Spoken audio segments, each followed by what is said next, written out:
13 চনতে ইলেকশন হৈছিল 3 বছৰ 3 বছৰ পিছত আকৌ ইলেকশন হ'ব লাগিছিল কিন্তু নহল বিভিন্ন কাৰণত নহল কি কাৰণত নহল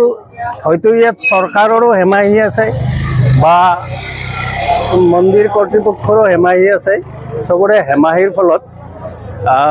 ইলেকশনটো হোৱা নাছিল আমি বৰদেউৰী সমাজে বহু চেষ্টা কৰি ইলেকশনটো কিবাকে আজিৰ তাৰিখত হোৱাৰ ব্যৱস্থাটো কৰি দিলো আৰু ইয়াত ভোটাৰ প্ৰায় 4365 জন মান আছে বৰদেউৰী আৰু হেবায়ত মিলি গতিকে আজি যেটো দেখিছো সব মানুহ ওলাই আহিছে এটো এটা গণতন্ত্ৰৰ কাৰণে বা মন্দিৰৰ কাৰণে এটা সুস্থ পৰিবেশ বুলি ক'ব পাৰি গতিকে এইটো ভৱিষ্যতলৈও থাকক এই আশা কৰিছো 13 চনতে ইলেকশন হৈছিল 3 বছৰ 3 বছৰ পিছত আকৌ ইলেকশন হ'ব লাগিছিল কিন্তু নহল বিভিন্ন কাৰণত নহল কি কাৰণত নহল হয়তো ইয়াত চৰকাৰৰো হেমাহি আছে বা মন্দিৰ কৰ্তৃপক্ষৰো হেমাহি আছে সবৰে হেমাহিৰ ফলত ইলেকশনটো হোৱা নাছিল আমি বৰদেউৰী সমাজে বহু চেষ্টা কৰি ইলেকশনটো কিবাকে আজিৰ তাৰিখত হোৱাৰ ব্যৱস্থাটো কৰি দিলো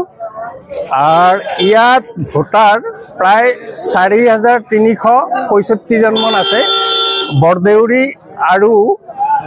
হেবায়ত মিলি গতিকে আজি যেটো দেখিছো সব মানুহ ওলাই আহিছে এটো এটা গণতন্ত্ৰৰ কাৰণে বা মন্দিৰৰ কাৰণে এটা সুস্থ পৰিবেশ বুলি ক'ব পাৰি গতিকে এইটো ভৱিষ্যতলৈও থাকক এই আশা কৰিছো 13 চনতে ইলেকশন হৈছিল 3 বছৰ 3 বছৰ পিছত আকৌ ইলেকশন হ'ব লাগিছিল কিন্তু নহল বিভিন্ন কাৰণত নহল কি কাৰণত নহল হয়তো ইয়াত চৰকাৰৰো হেমাহি আছে বা মন্দিৰ কৰ্তৃপক্ষৰো হেমাহি আছে সবৰে হেমাহিৰ ফলত ইলেকশনটো হোৱা নাছিল আমি বৰদেউৰী সমাজে বহু চেষ্টা কৰি ইলেকশনটো কিবাকে আজিৰ তাৰিখত হোৱাৰ ব্যৱস্থাটো কৰি দিলো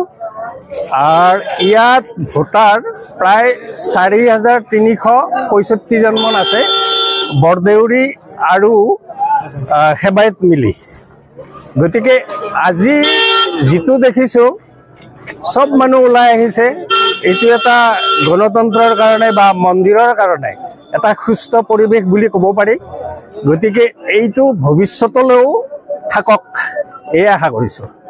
যিকোনো খবৰৰ বাবে যোগাযোগ কৰক 7099017330 লগতে 7099017110 নম্বৰত